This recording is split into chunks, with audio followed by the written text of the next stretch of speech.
Kimi, biktima at masyadong pinasasama sa video edit ng mga bashers. Fanny, nag-alsa.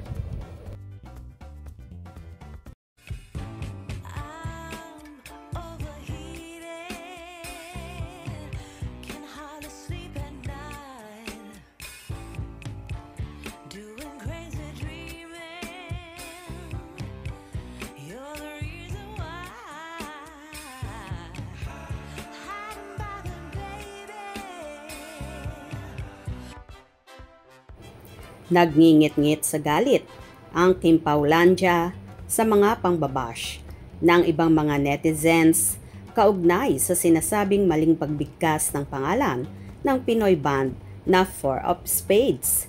Inilabas ng maraming supporters ni Kim ang resibo na kahit mismo ang banda ay nagsabing IV ay tama rin naman dahil ito ay Roman numeral letters.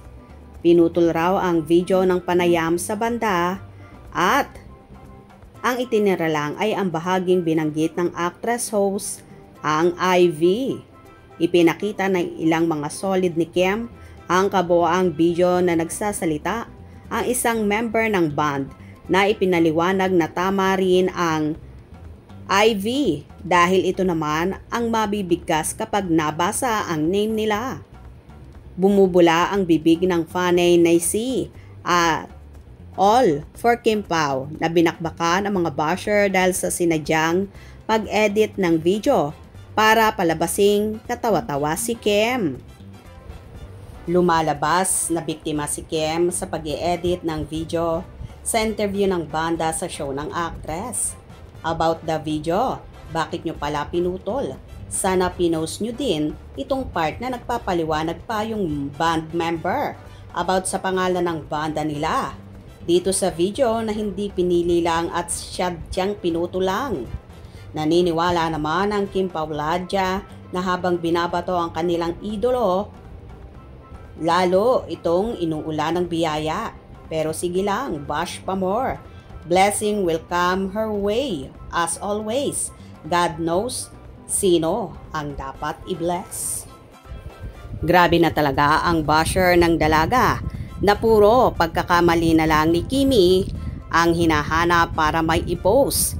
Pero ipinagtanggol naman ng Kim Pao supporters ang dalaga at sinasabing bakit hindi inilabas ng hater na ito ang buong video at hindi dapat nila pinutol. Anyway, tama rin naman ang sinasabi ng mga Kim Pao fans na kung sino ang palaging binabato at ginagawa ng masama ay mas lalong nabibless at dumadami ang biyaya. Kaya hayaan nyo na lang yung mga bashers na yan. Wala lang silang magawa sa buhay nila. Basta ang importante, happy at maraming blessings si Chinita Princess. Agree ba kayo doon mga kakimpaw? Hope you enjoyed.